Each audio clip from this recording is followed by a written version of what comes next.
என்ன நடக்குது அதிமுகவில், இதை எப்படி பார்க்குறீங்க? திமுக காங்கிரஸ் கூட்டணிக்கு லாபம் தானே. உங்களுக்கு அது பெரிய லாபம். ஆமாம். அது ஆனால் இப்போ பார்த்தீங்கன்னா எடப்பாடி கூட சேர்ந்த பிறகு இவங்களை சரியாக மதிக்கலை. இன்னும் சொல்லப்போனால் ஓப்பனாக நயினார் நாகேந்திரனோட குற்றச்சாட்டுகள்லாம் வச்சு வெளியில் வராங்க.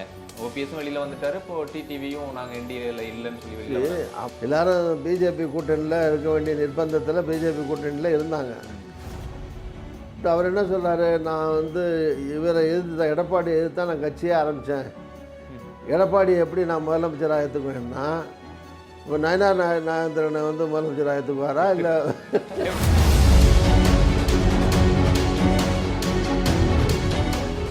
பின்னாடி டெல்லி தான் இயக்குதுன்னு சொல்கிற மாதிரியே அவர் ஹரித்துவார் போகிறேன், ராமரை பார்க்குறேன்னு சொல்லிட்டு நிர்மலா சீதாராமனை அமித்ஷாவெல்லாம் பார்த்துட்டு வந்தது போன்னு சொல்கிறாரு. நிர்மலா சீதாராமன் இருக்குல்ல, அந்த ராமரை தான் பார்க்க. இவங்க ஏதாவது இந்த ரைடு கீடு பண்ணி கொக்கி போட்டு பிடிச்சாலும் சரி, இது எல்லாமே பிஜேபி ஆப்ரேஷனில் தான் பெரும்பாலும் பேக்ரவுண்டில் நடக்குதுங்கிறது தான் யதார்த்தமான உண்மை. இது ஓபிஎஸ்னுடைய தர்மயுத்தத்திலிருந்தே எடுத்துக்கலாமா?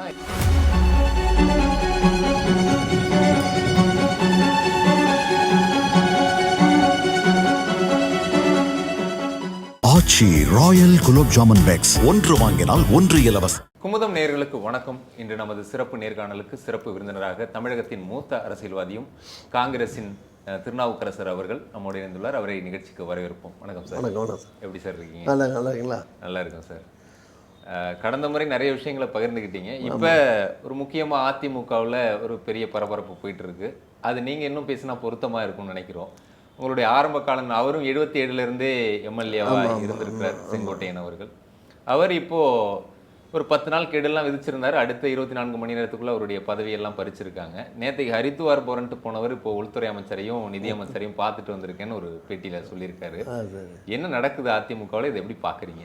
சரி, அனைத்து இந்திய அண்ணா திராவிட முன்னேற்ற கழகம் பொறுத்த வரைக்கும் சரி, இது ஒவ்வொரு இப்போ பிரச்சனை. எம்ஜிஆருடைய காலம், அது காலகட்டம் அது தனி. சரி, ஜெயலலிதாவுடைய காலகட்டங்கிறது தனி. இப்போது ஆசான் டேட் பார்த்திங்கன்னா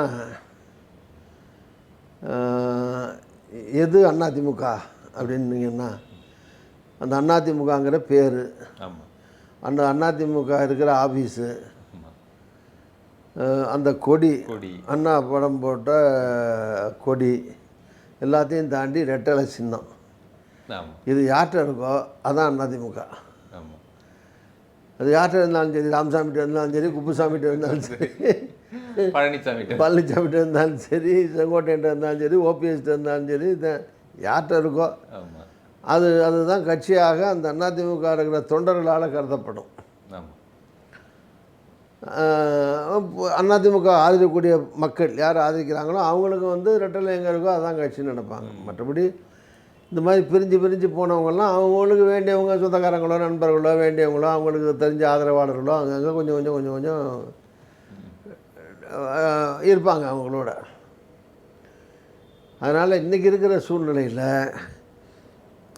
அதிமுகன்னு பார்த்திங்கன்னா அதிமுகவில் வந்து இவங்கெல்லாம் வந்து நான் சொன்ன மாதிரி இந்த 4-5 எடப்பாடிகிட்ட இருக்கிறதுனால எடப்பாடி தான் கட்சிக்கு தலைவர், எடப்பாடிகிட்ட இருக்கிறது தான் அதிமுகன்னு சொல்லலாம்.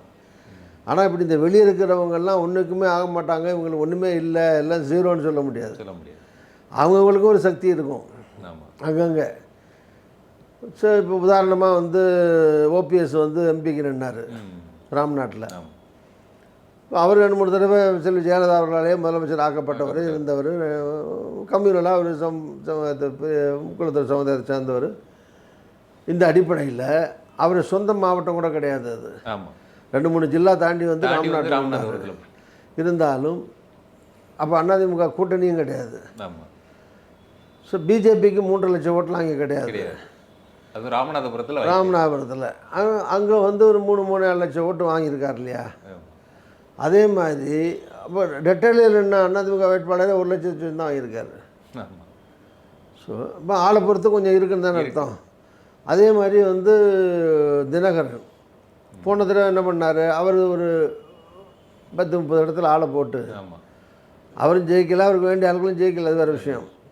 ஆனாலும் 10,000 15,000 20,000ன்னு அங்கங்கே பிரித்து ஒரு 15-20 இடத்துல அதிமுக ஜெயிக்கிறத தோக்கடிச்சிட்டார்ல. அவர் ஜெயிக்க முடியலனாலும் அதிமுக தோக்கடிச்சிட்டார்ல.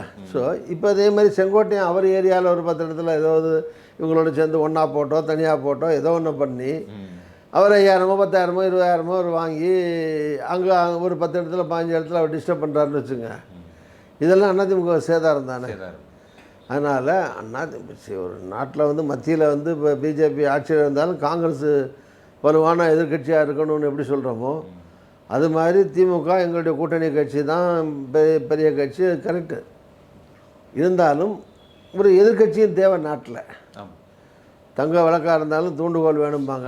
அது மாதிரி ஒரு எதிர்கட்சி வலுவான எதிர்கட்சி இருக்கிறது நல்லது. அப்படி எதிர்கட்சி வந்து அந்த பொசிஷனில் இருக்கிறது அதிமுக தான்.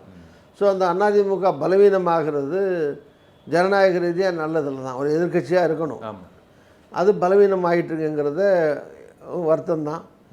எங்களை பொறுத்த வரைக்கும் அது அதிமுக இந்த மாதிரி பலவீனமாகிறதோ அல்லது அதிமுகவில் சேதாரங்கள் ஏற்படுறதோ திமுக காங்கிரஸ் கூட்டணிக்கு லாபம் தானே. உங்களுக்கு அது பெரிய லாபம். ஆமாம். அது இருந்தாலும் நீங்கள் எம்ஜிஆர் அவர்கள் ஆரம்பித்த கட்சி, நீங்கள் எம்ஜிஆர் காலத்திலிருந்து பயணிச்சிருக்கீங்க. இருந்தாலும் எல்லா கட்சிகளுமே வந்து அரசியல் ரீதியாக வேறுபட்டிருந்தா கூட ஒரு கட்சி, அதுவும் குறிப்பாக தமிழகத்தில் அதிமுக மாதிரி ஒரு கட்சி வந்து கீழே வந்து இது மாதிரி உடஞ்சிக்கிட்டு போகிறதோ நலிவடைகிறதோ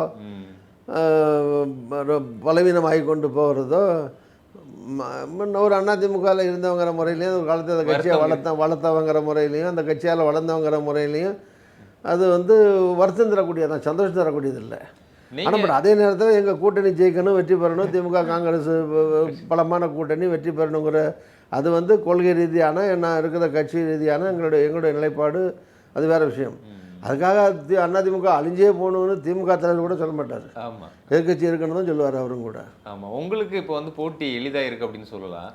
ஆமாம். இன்னொரு பக்கம் பார்த்தோம் அப்படின்னு நீங்கள் எம்ஜிஆர் அவர்களுடைய மறைவுக்கு பிறகு அணி ஜானி அதெல்லாம் நீங்கள் பார்த்துருக்கீங்க. இப்போ இருக்கிற சூழலை எப்படி பார்க்குறீங்க? ஏன்னா இப்போ வந்து எப்படியும் எடப்பாடி பக்கம் தான் கட்சி, நீங்களே சொல்லிட்டீங்க அவர்கிட்ட தான் கொடி இருக்குது, சின்னம் எல்லாமே அவர்கிட்ட தான் இருக்குது. இந்த ஒரு சூழ்நிலையில் இருக்கும்போது ஏற்கனவே தர்ம யுத்தம் நடத்தின ஓபிஎஸ்னுடைய நிலைமை என்னவா இருக்குதுன்றதும் பார்க்குறோம். சசிகலாவில் இன்னும் என்ட்ரி ஆக முடியல. டிடிவி ஒரு தனி கட்சியை தான் நடத்திட்டு இருக்கார். நீங்கள் சொன்னது போல் ஆரம்பத்தில் அவர் சுயேட்சையாக நின்று ஆர்கே நகரில் வெற்றி பெற்ற அப்போ இருந்த செல்வாக்கும் இப்போ அவருக்கு இருக்கிற செல்வாக்கும் பார்த்தோன்னா 1% கிட்ட கீழே அவருக்கு வந்து வாக்குகள் போயிருச்சு அப்படின்றத பார்க்குறோம். இந்த ஒரு சூழ்நிலையில் 6 பேர் முன்னாள் அமைச்சர்கள் எடப்பாடி அவர்கள்ட்ட போய் ஒற்றுமையெல்லாம் பேசினாங்க. அதில் செங்கோட்டையனும் ஒருவர். அந்த 5 பேர் அமைதியாக இருக்காங்க. இவர் மட்டும் வெளியில் வந்து ப்ரெஸ் மீட் வச்சு ஒருங்கிணைந்த அதிமுக கட்சி ஒற்றுமைன்னு பேசி இப்போ அவர் பதவிகள்லேருந்து விலக்கி வைக்கப்பட்டிருக்காரு. சரி, நீங்கள் சொன்ன மாதிரி ஒரு 5-6 முக்கிய முன்னாள் அமைச்சர்கள் கட்சியில் முக்கிய பொறுப்பில் இருக்கவங்க போய் எடப்பாடியை பார்த்து சொல்கிறாங்க. அவர் ஒத்துக்கலேன்ட்டார். அது இவருக்கும் தெரியும், செங்கோட்டையனுக்கும் தெரியும். அப்படி தெரிஞ்ச பிறகு 6 பேர் போய் சொல்லியே கேட்கல. அவர் ஒரு ஒத்தையாக சொல்லி எங்கே கேட்க போகிறாரு? அதில் ஒத்தையாக சொல்கிறதும் கூட நிர்பந்தம் போட்டு நீங்கள் 10 நாளைக்குள்ள பண்ணுங்க, இல்லைன்னா நாங்கள்லாம் கூடி அப்படி கெடுலாம் விதிச்சு பண்ணால் அந்த சைடில் இன்னொரு தலைவர் வந்து அவரை காப்பாற்றிக்கிறவும், அவர்கிட்ட நம்பி இருக்கவங்களை காப்பாற்றவும், அவர்கிட்ட இருக்கிற கட்சியை காப்பாற்றவும் அவர் எது நடவடிக்கை எடுக்கணும்னு எடுக்க தான் செய்வார். அது செங்கோட்டையே எதிர்பார்த்துருக்கணும். அவர் எதிர்பார்க்கல. பட் இந்த மாதிரி சொன்னால் அவர் நடவடிக்கை எடுத்தால் என்ன பண்ணுறதுங்கிறதுக்கு தயாராக இருக்கணும்ல, அவர் இருந்திருக்கணும். அப்போ அதுக்கு தயாராக அவர் இருந்தாரா? அதுக்கு பின்புலத்தில் யாராவது இப்போ ஏற்கனவே வெளியே இருக்கிறவங்கெல்லாம் வந்து ஏற்கனவே பேசி அவங்களோட சேர்ந்து இணைஞ்சி செய்கிற மாதிரி இருக்காங்களா? இப்போ ஒருத்தரோட சேர மாட்டேங்கிறாங்களே. இப்போ சசிகலாவோடவே தினகரன் சேர்றதில்லை. ஆமாம், அவர் தனியாக இருக்காரு, இந்த அம்மா தனியாக இருக்காங்க. ஆமாம், சசிகலாவை தனியாக இருக்காங்க. இவங்க 2 பேருமே ஓபிஎஸோட சேரல. ஆமாம், ஓபிஎஸ்க்கு ஆதரவு கொடுக்குறாரு, பேசுகிறாரு, கூட்டணியில் வச்சுக்கணும்னு சொல்கிறாரே தவிர ஏன் கூட அவங்களே ஒரு கட்சியாக இல்லையே. இல்லை. அப்படி இருக்கும்போது அதிமுக எடப்பாடி கிட்ட மட்டுமே பேசுறது எந்த விதத்தில் நியாயமா இருக்கும்? அதான் இப்போ எடப்பாடி மட்டும் அவர்கிட்ட மட்டுமே ஒற்றுமையா இருக்கணும்னு பேசிக்கிட்டு இருக்காங்களே. இப்ப நீங்க சொல்ற மாதிரி சசிகலாவும் டிடிவியுமே சந்திக்கிறது இல்ல. ஓபிஎஸ் அவர்களுமே இதே சசிகலாவை எதிர்த்து தான் தர்ம யுத்தத்தை தொடங்கினாரு. இப்ப அவரு மனசு மாறி இருக்கலாம்னு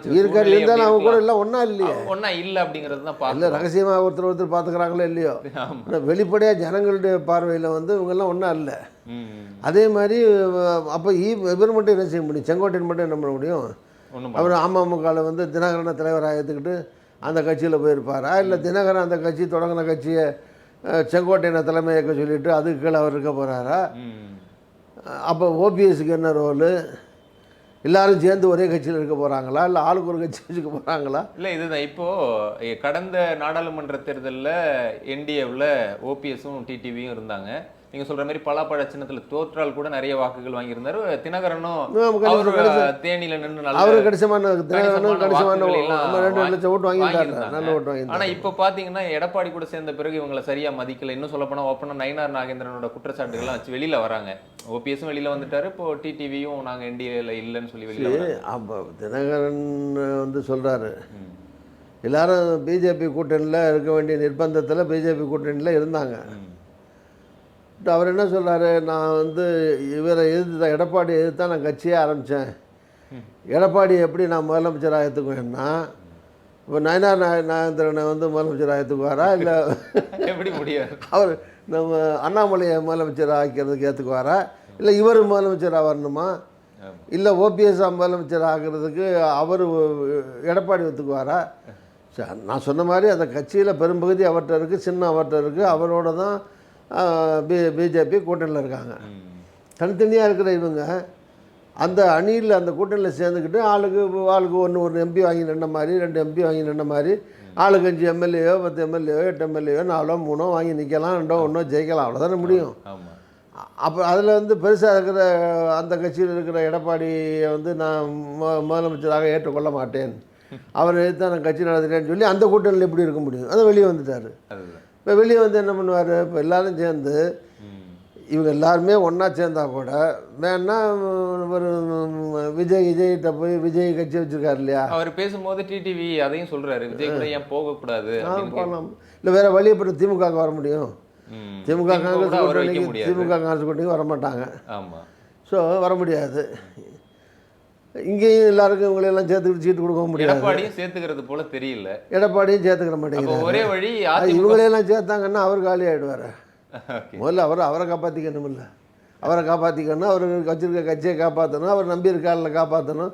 இவங்களெல்லாம் ஒன்று சேர்ந்தாங்கன்னா அவர் அங்கே கஷ்டம் அவர். ஆனால் இது வரைக்கும் இந்த நீங்கள் ஜெயலலிதா அவர்களுடைய மறைவுக்கு பிறகு பார்த்தா தர்ம யுத்தம் ஓபிஎஸ் தொடங்கின தர்ம யுத்தமாக இருக்கலாம், இல்லை இவர் வந்து டிடிவி வந்து அம்மா மக்கள் முன்னேற்ற கழகம் ஆரம்பித்து கட்சி இது பண்ணுறதா இருக்கலாம், இல்லை ஓபிஎஸ்னுடைய உரிமை மீட்பு மீட்பு இதுன்னு சொல்லி ஒன்று பண்ணிட்டு இருக்காரு, அதுவாக இருக்கட்டும். எதுவுமே வந்து சக்ஸஸ் ஆன மாதிரி தெரியல. இன்னொன்று எல்லாமே பின்னாடி யாரோ ஒருத்தங்க சாவி கொடுத்து இயக்குற மாதிரியே இருக்குது. அது இன்னும் சொல்லப்போனால் தமிழ்நாட்டில் பரவாயில்ல மக்களே நம்புறது பின்னாடி பாஜக தான் இயக்குது. இப்போ கூட செங்கோட்டையனை கூட பின்னாடி டெல்லி தான் இயக்குதுன்னு சொல்கிற மாதிரியே அவர் ஹரித்துவார் போகிறேன், ராமரை பார்க்குறேன்னு சொல்லிட்டு நிர்மலா சீதாராமனை அமித்ஷாவெல்லாம் பார்த்துட்டு வந்ததை போன்னு சொல்கிறாரு. நிர்மலா சீதாராமன் இருக்குல்ல, அந்த ராமரை தான் பார்க்க, அதனால் அந்த அம்மா மிஸ்ஸஸ் ராமனை பார்க்குறேன்னு சொல்லியிருப்பாரு நினைக்கிறேன். ஏதோ ஒன்று போய் பார்க்குறாரு. இல்லை இயல்பாக ஒரு கட்சியில் எல்லாருக்குமே உரிமை இருக்குது. ஜனநாயக நாட்டில் ஒரு ஜனநாயக அமைப்பில் யார் பொதுச் செயலாளர் அப்படின்றதுக்கு போட்டியிடலாம். அதெல்லாம் நீங்கள் உங்கள் காலத்தில் ஜானகியா ஜெயலலிதாவா அப்படிங்கும்போது ஜெயலலிதா தேர்தலை ஃபேஸ் பண்ணி தான் அவங்க அந்த கட்சியை வந்து பிடிச்சாங்க. ஆனால் இது எல்லாமே குறுக்கு வழியாக இருக்குது. பிள்ளையார் எப்படி வந்து சுற்றி வந்து ஞானப்படத்தை பிடிச்ச மாதிரி தமிழ்நாட்டு வரலாற்றில் ஒரு கட்சியிலேருந்து பிரிஞ்சு புது கட்சி ஆரம்பித்து அந்த ஒரிஜினல் தாய் கட்சியை விட பெரிய கட்சியாக யாருமே வந்து இல்லை. ஆமாம், யாருமே வந்து இல்லை. புரட்சித்தில் எம்ஜிஆரை தவிர. அவர் கூட திமுகலேருந்து பிரிஞ்சு தான் திமுகன்னு கிளைம் பண்ணிக்கல. அவர் உதயசூரியன் நான் தான் பிரபல்யப்படுத்தினேன், நான் படத்தில் உதயசூரியன் பாதையிலேன்னு பாட்டு பாடினேன், அதனால் உதயசூரியன் எனக்கு தான் சொந்தம் அப்படின்னு கேஸ் போடல, கிளைம் பண்ணலை. திமுகவில் எனக்கு பங்கு வேணும் பாதி வேணும்லாம் கேட்கல. அவர் பாட்டுக்கு வந்தார், வெளியே தனி கட்சி ஆரம்பித்தார், தனி சின்னத்தை போட்டார், அவர் பாட்டு போயிட்டார். தாய் கடகத்தை விட பெருசாக வளர்த்துட்டார். ஆமாம், அவருக்கு மக்களிடத்தில் செல்வாக்கு இருந்தது, ஆட்சியை பிடிச்சார், வந்துட்டார். இவர் அப்படி போனதுனால திமுகவும் பெரும் சேதாரம் இல்லாமல் போச்சு. அவர் மேற்கொண்டு உடைக்க அவரோட 10-15 எம்எல்ஏ வந்தோடு நிறுத்திக்கிட்டார். 180 எம்எல்ஏக்களில் 15 பேர் போக 165 பேர் கலைஞர்கிட்ட தான் இருந்தாங்க. அவங்கள உடைக்கிறது இல்லையோ, அந்த கட்சி எம்பிக்களை உடைக்கிறது இல்லையோ, எலெக்ஷன் கமிஷனில் கேஸ் போடுறது இல்லையோ, உதயசூரியனை கைப்பற்றுறதுலையோ அவர் கவனம் செலுத்தலையே. அதனால் கலைஞர் பாட்டுக்கு அவர் கட்சி வச்சுட்டு அவர் போயிட்டார், இவர் கட்சி வச்சுட்டு இவர் போயிட்டார். இதை தவிர பாக்கி இப்போ நான் கூட தான் ஜெயலலிதா அவர்களை எதிர்த்து கட்சி ஆரம்பிச்சிங்க. முதல்ல ஜெயலலிதா எதிர்த்து கட்சி ஆரம்பிக்கிறதுக்கு ஒரு தைரியம் வேணும். இப்போ யாரை வேணாலும் எதிர்த்து கட்சி ஆரம்பிச்சது நீங்கள். ஆமாம், யார் வேணாலும் எதிர்த்து ஆரம்பிக்கலாம். பட் அந்த ஜெயலலிதாங்கிறது ஒரு ஆளுமை, ஒரு செல்வாக்குள்ள தலைவர் தானே. அப்புறம் அதுக்காக நான் வந்து கட்சி ஆரம்பித்தேன் நடத்துனேனே தவிர கலைஞர் அலையன்ஸ்லாம் போட்டு 9 சீட்டு கூட கண்டெஸ்ட் பண்ணோம். 3 வருஷம் கம்யூனிஸ்ட்டு 10 இடத்துல நின்றுச்சு. நான் 100 நாள் கூட ஆகலை கட்சி ஆரம்பித்து 9 சீட்டு கொடுத்தாரு கலைஞர், கண்டெஸ்ட் பண்ணோம். அது வேறு விஷயம். அதுக்காக நான் எம்ஜிஆர் அதிமுகவோட பெரிய கட்சி ஆச்சா, நான் ஜெயலலிதாவோட பெரிய தலைவர் ஆனால் ஆக முடியாது. அதனால் அதே மாதிரி இப்போ நான் சொன்ன மாதிரி நான் சொன்ன இந்த அமைப்புகள்லாம் சின்ன உட்பட எடப்பாடிகிட்ட இருக்கிற போது அதுலேருந்து பிரிஞ்சு போன இவங்களை வந்து மக்கள் வந்து மாபெரும் சக்தியாவோ அதிமுகவோ ஏற்றுக்க மாட்டாங்க. தொண்டர்களும் பெரும்பான்மை தொண்டர்களும் ஏற்றுக்க மாட்டாங்க. அவங்களுக்கு இருக்கிற அவங்க சொந்தக்காரங்க ஆதரவாளர்கள் நட்பு வட்டம் அந்த தொகுதி அங்கே இருக்க பழக்க வழக்கம் அதை வச்சுக்கிட்டு அவங்க எதாவது பண்ணிகிட்டு இருக்கலாமே தவிர அதிமுகவுக்கு தொந்தரவு பண்ணலாமே தவிர அவங்க அதனால் பெரும் பலன் எதுவும் அடைய போகிறதில்ல. பெரிய கட்சியாக யாரும் எல்லாம் ஒன்று சேர்ந்தாலும் ஆக முடியாது. அப்படி இவங்களெல்லாம் ஒன்று சேர்த்து அதிமுகவை அழித்து காலி பண்ணணும், ரெட்டலையெல்லாம் ஃப்ரீஸ் பண்ணணும்னு பிஜேபி ஒரு வேளை திட்டம் போட்டு ஏதாவது பண்ணாங்கன்னா அது ஒட்டுமொத்தமாக காங்கிரஸ் திமுக கூட்டணி எங்களை வந்து பலப்படுத்துகிறாங்க, நல்லா சிறப்படுத்துகிறாங்க அப்படின்னு அர்த்தம். அது இந்த கூட்டணிக்கு மேலும் நல்லதாக அமையும், அவ்வளோதான். இப்போ நீங்கள் சொல்லும்போது சொல்லியிருந்தீங்க ஜெயலலிதாவை எதிர்த்து நீங்கள் கட்சி ஆரம்பிச்சிங்க, அந்த தேர்தலில் நீங்கள் வெற்றி கூட பெற்று பெரிய அளவில்னாலும் நீங்கள் எம்எல்ஏ இருக்கீங்க. அதுபோல் அதற்கு பிறகு ஆர்மி அவர்கள் கூட கட்சியெல்லாம் ஆரம்பிச்சாங்க. அதெல்லாம் அந்த காலத்தில் இருந்துச்சு. இப்போ பார்த்தா எல்லாமே நீங்கள் சொல்கிற மாதிரி எம்ஜிஆர் அவர்கள் கூட உதயசூரியனை கிளைம் பண்ணிங்களே என் கட்சி இன்னொரு கட்சி ஆரம்பிச்சுட்டு போயிட்டார். இங்கே எல்லாருமே வந்து இன்னும் இரட்டலைக்கும் அந்த கட்சியினுடைய பேருக்குமே போட்டிடுற மாதிரி தெரியும். நீங்கள் சொன்ன மாதிரி இப்போது அவங்களா தனியாக வந்து மாட்டினாலும் சரி, இல்லை இவங்க ஏதாவது ரைடு கீடு பண்ணி கொக்கி போட்டு பிடிச்சாலும் சரி, இது எல்லாமே பிஜேபி ஆப்ரேஷனில் தான் பெரும்பாலும் பேக்ரவுண்டில் நடக்குதுங்கிறது தான் யதார்த்தமான உண்மை. இது ஓபிஎஸ்னுடைய தர்மயுத்தத்திலிருந்தே எடுத்துக்கலாமா இதுக்கு? ஏன்னா அப்போ எல்லாருமே சசிகலா அவர்களை பொதுச் செயலாளராக ஏற்றுக்கிட்டு எல்லாருமே அந்த காட்சியை வீடியோவை பார்த்துருக்கோம். எல்லாருமே சசிகலா காலில் விழுந்து ஏன் இப்போ எடப்பாடி மேலேயே அந்த விமர்சனங்கள்லாம் வைக்கிறது கூட. அப்படி இருக்கும்போது திடீர்னு ஓபிஎஸ் அவர்கள் தர்மயுத்தம் பண்ணதை பார்த்தோம். திடீர்னு ஒவ்வொருத்தருக்கும் ஒரு காரணம் இருக்கும். யாரும் காரணம் இல்லாமல் ஒரு காரியம் நிகழாது. ஸோ புரட்சி எம்ஜிஆர் மறைவுக்கு பின்னாடி ஜெயலலிதா வந்து திடீர்னு மந்திரத்தில் வந்துடல. அவங்களும் ஒரு தடவை நின்று தோற்று 89 தோற்று 91 காங்கிரஸ் அலையன்ஸு ராஜீவ்காந்தி மரணம் இதெல்லாம் நடந்து தான் சிஎம் ஆகிற வாய்ப்பு வந்தது. பட் இப்போ என்னாச்சுன்னா இது ஜெயலலிதா அவர்கள் ஆட்சிக்கு வந்து ஒரு வருஷத்துல அவங்க இறந்துடுறாங்க. ஸோ 100 நாள் ஒரு நாள் இறக்கல, திடீர்னு இறக்க போகிறாங்கன்னு எல்லாருக்கும் தெரிஞ்சிடுச்சு. இறந்தே ஒரு நாள் வச்சுருந்தா பேசிக்கிறேன். ஆமாம். ஸோ இந்த மாதிரி நான் போயிருந்தேன், நான் போய் ஹாஸ்பிட்டலில் பார்த்தேன். அங்கே இருக்கிற ஒரு மந்திரி என்ற ரகசியமாக சொன்னார், அண்ணா எல்லாம் முடிஞ்சு போச்சுன்னா நீங்கள் போங்கண்ணா, ஏன் உட்காந்துருக்கீங்க அப்படின்னு. நீங்களும் பார்த்தவங்கள தான் பார்த்தீங்களா? நானும் பார்த்தவங்கள தான் பார்த்தேன். யாருமே ராகுல் காந்தியை பார்க்கலையே. ராகுல் காந்தியை பார்க்க விடல, கவர்னரே பார்க்கல. அது வேறு கதை. அது கதை நின்றுட்டே போவோம், அனுமார் வார் மாதிரி. ஸோ இந்த மாதிரி சூழ்நிலையில் அன்றைக்கி ராத்திரியே எம்எல்ஏக்களை கூட்டம் போட்டு ஜெயலலிதா பாடி இருக்கிற போது, அந்த அம்மா ஹாஸ்பிட்டலில் உடம்பு இருக்கிற போது இவரை கூட்டி போய் ஓபிஎஸ்ஸை பதவி பிரமாணம் பண்ணி வச்சுட்டாரு ராவ் கவர்னர். அது மத்திய அரசோட சம்மதத்தோட அனுமதியோட நடந்து நாள் விட்டால் பிரச்சனை வருங்கிறதுக்காக தான் ராத்திரியாக சிஎம் ஆகிட்டாங்க. அதுக்கு அவங்க என்ன காரணம், அவரை வந்து ஜெயலலிதாவே ஆக்கணவங்க. ஸோ அதே பன்னீர்செல்வத்தை ஆக்கினா மக்கள்கிட்ட வந்து கட்சி தொண்டர்கள்ட்ட வந்து பிரச்சனை இருக்காது, அந்த அம்மா ஆக்கினதுன்னு ஆக்கியிருக்காங்கன்னு போட்டுன்னு ஆக்கினாங்க. அவரை கூப்பிட்டு மிரட்டி நீ பதவி விலகுன்னு சொல்லி பண்ணது பிறகு தான் அவர் வந்து தர்மயுத்தத்துக்கு போனார். அவரே விட்டுருந்தா அவர் பாட்டுக்கு இருந்திருப்பார். இந்த அம்மா ஜெயிலுக்கு கூட போயிட்டு வந்து ஒரு 6 மாதம் கழித்து ராசியாக கூப்பிட்டு பதவி விலகி நீ போப்பா நான் இருக்கேன் என்ன போனாலும் போயிருப்பார் அவர். ஸோ இவங்க அவசரப்பட்டு இவங்க மேலே கேஸ் முதலமைச்சர் ஆகிட்டா ஜெயிலுக்கு போகாமல் தப்பிக்கலான்னு யாரோ சொன்னதை கேட்டுட்டு இவங்க வந்து எம்எல்ஏக்கள் பெரும்பான்மைன்னு சொல்லி அதை கொண்டு போய் கவர்னர்கிட்ட கொடுக்க அவர் கவர்னர் மகாராஷ்டிரா போயிட்டார். 4 நாளைக்கு வந்து அவர் ஒத்துக்க மாட்டேன்ட்டு பதவி பிரமாணம் பண்ண மாட்டேன்ட்டார். கோர்ட்டில் கேஸ் முடிஞ்சு கரெக்டாக இருந்தது. ஒரு விமர்சனம் பெரும்பான்மை வந்து சிஎம் ஆக்க வேண்டியானே ஏன் ஆக்க மாட்டேங்கிறாங்கன்னு பிரச்சனை வரும்போது அங்கேருந்து ரிலீஸ் பண்ணிட்டாங்க, ஜட்ஜ்மெண்ட் வரப்போகுதுன்னு. அது அவருக்கு டிஃபென்ஸ் ஆகிடுச்சு கவர்னருக்கு. அவர் கவர்னர் சொல்லிட்டாரு ஜட்ஜ்மெண்ட் வரதுக்கு முந்தைய நான் பண்ண மாட்டேன், வந்து பார்த்துக்கிட்டு பண்ணுறேன். ஏன்னா இன்றைக்கி நான் முதலமைச்சராக்கி நாளைக்கு ஜெயிலுக்கு போனால் நல்லா இருக்காது, அதை பார்த்துக்கிட்டு பண்ணுறேன், 2 நாள் ஜட்ஜ்மெண்ட் வருதுன்னு தள்ளி போட்டார். ஜட்ஜ்மெண்ட்டில் இந்த மாதிரி உள்ளே போயிட்டாங்க. உள்ளே போகிறதுக்கு முந்தைய எம்எல்ஏ கூப்பிட்டு கேட்கும்போது செங்கோட்டையனுக்கு தான் ஃபஸ்ட்டு சான்ஸ் கொடுத்ததாக சொல்கிறாங்க. அவர் அப்போ எல்லாருக்கும் சில வசதிகள்லாம் பண்ணி கொடுக்க வேண்டியிருந்தது. அது என்னால் முடியாதுட்டார் அவர். அதை இவர் அப்போ அதை ஒத்துக்கிட்டார். இவருக்கு ஒரு சான்ஸ் கிடச்சி வந்தார், முதலமைச்சர் ஆகிட்டார், 4 வருஷம் ஆட்சி நடத்திட்டார், கட்சியும் அவர்கிட்ட போயிடுச்சு. இப்போது அவரை நீ முதலமைச்சராக ஏற்றுக்க மாட்டேன், நீ உன்னை தலைவராக ஏற்றுக்க மாட்டேன்னா அவர் என்ன மகாத்மா காந்தியா? மகான் இல்லையா, மனுஷன் தானே. அவருக்கு அவங்கெல்லாம் ஒன்று சேர்ந்தாங்கன்னா அவருக்கு ஆபத்துன்னு அவருக்கு தெரியும். அவர் போய் அவர்கிட்ட ஒவ்வொருத்தராக மல்லுக்கட்ட ஒவ்வொருத்தராக நீக்கிட்டே இருக்கார். அவரை சேஃப்டி பண்ணிக்கிட்டு இல்லை, இது இவங்களுக்குமே தெரியும். அவர் எப்படியும் அதை வந்து ஒத்துக்க மாட்டார் அப்படின்றது தெரியும். தெரிஞ்சே வந்து யார் இந்த பூனைக்கு மணி கட்டுற மாதிரி ஒவ்வொருத்தராக முயற்சி பண்ணி பார்க்குறாங்க. அதில் இப்போ அரசியலில் வந்து ஈகோ தனிநபராக முடியுதோ முடியல. ஒருவேளை செங்கோட்டையனுக்கு ஒரு ஈகோ இருக்கோ, நம்ம அடைச்சிட்டு வந்த ஆள் தானே எடப்பாடி அவர்கள், நமக்கு கீழே இருந்தவர், இப்போ அவருக்கு கீழே நாம இருக்கிற மாதிரி ஆயிடுச்சோன்ற ஈகோவை பாஜக பயன்படுத்திக்கிச்சோ? ஈகோன்னு இல்லை, சரி அப்படின்னா 4 வருஷம் அவருக்குள்ள தானே மந்திரியாக இருந்தார். அப்போ வேற வழி இல்லாமல் இருந்திருக்கலாம். இப்போ மட்டும் என்ன வழி? இப்போ பாஜக இப்போ என்ன வழி வந்துருச்சு? இல்லை, அவர் அமித்ஷாவை நிர்மலா சீதாராமன் பார்த்துட்டு வரேன்னு சொல்றாரு. அது சரி, பார்த்துட்டு வந்தா மட்டும் ஆசீர்வாதம் ஏதாவது கிடைச்சிருக்கலாம். ஆசீர்வாதம் கிடைச்சா மட்டும் என்ன இருப்போது? தமிழ்நாட்டினுடைய ஏக்நாத் ஷிண்டேவா கேஎஸ் ஆக்க முயற்சி நடக்கிறதா ஒரு பேச்சு அடிப்படுது. ஒரு ஆளோட இன்னொரு ஆள் ஒப்பிட முடியாது. அந்த மாநிலத்தில் இருந்த நிலைமை, அவருடைய செல்வாக்கு, தொண்டர்கள் பலம், எம்எல்ஏக்கள் சப்போர்ட்டு, அது வேற. இப்போ 65-66 எம்எல்ஏக்கள் இருக்காங்கன்னு வச்சுங்க. அதில் செங்கோட்டையோட எத்தனை எம்எல்ஏ இருக்காங்க?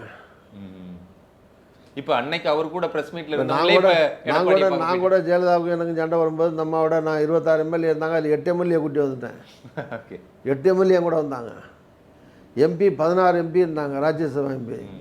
என் கூட 8 எம்பி இருந்தாங்க. ராஜ்யசபாவில் அதிமுக திருன்னு இன்னமும் ராஜ்யசபா ரெக்கார்டில் இருக்கு. இப்போ இவங்க எத்தனை பேரை கூட்டி வர்றாங்க அவர்கிட்ட? இப்போ எனக்கு தெரிஞ்சு சத்யபாமா எம்பி மட்டும்தான் இருக்காங்க. எக்ஸ் எம்பி அவங்க மட்டும்தான் இருக்காங்க.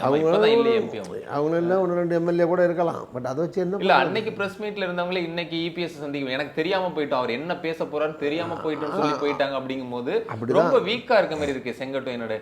அப்படிதான் இருக்கும். கட்சி எதிர்த்து போய் பண்ண முடியாது. அது சிரமம் தான். அவர் போய் சிக்கிக்கிட்டாரே தவிர இல்லை. இப்போ எல்லாரும் என்ன சொல்றீங்க, அவரை அது காரணம் நீங்கள் வந்து ஒன்று நீங்கள் சொன்ன மாதிரி அவரை கொண்டாந்தாருன்னா அரசியலில் இவர் அவரை கொண்டாந்தார், அவர் இதை கொண்டாந்தார், இவருக்கு வயசு கூட அவருக்கு குறைச்சி, இதெல்லாம் பிரச்சனையே கிடையாது. அரசியலில் வயசும் பார்க்க முடியாது. யாருக்கு வாய்ப்பு கிடைக்குதோ அவர் தலைவர். 25 வயசில் 30 வயசில் தலைவர் ஆகிட்டாலும் 80 வயசு ஆள் நிற்க வேண்டியதாக இருந்துருச்சு. அரசியலில் இது எல்லா மாநிலத்திலையும் காணக்கூடிய காட்சிகள் தான். இல்லை, செங்கோட்டையனை ஒரு சிறந்த விசுவாசியாக சொல்கிறாங்க. நீங்கள் பார்த்துருப்பீங்க ஆரம்ப காலத்துலேருந்து. எம்ஜிஆருக்கு ரொம்ப விசுவாசியாக இருந்தார், ஜெயலலிதா அவர்களுக்கு விசுவாசியாக இருந்தார், சசிகலா அவர்களுக்குமே விசுவாசியாக தான் இருந்திருக்காரு. இப்போ எடப்பாடிக்கும் ஒரு விசுவாசியாக தான் இருந்தார். ஆனால் இப்போ தான் மாறி இருக்கு. அவங்களுக்குள்ள ஏதோ அந்த மாவட்டத்தில் பிரச்சனை ஆரம்பிச்சு அந்த மாவட்டத்திலேயே அவருக்கு எதிராக சில ஆட்களெல்லாம் மாற்றி போட்டாங்க. இல்லை அவர் சொன்ன ஆட்களை போடலை போல ஏதோ அவங்களுக்குள்ள ஒரு கருத்து வேறுபாடு சின்ன விஷயமாக ஆரம்பிச்சிருக்கும். அப்புறம் போக போக அது பெருசாக இருக்கும். அப்படி ஏதோ அது முத்தி போச்சுன்னு வச்சுங்களேன். ஆச்சி ராயல் குலோப் ஜாமுன் பேக்ஸ் 1 வாங்கினால் 1 இலவசம்.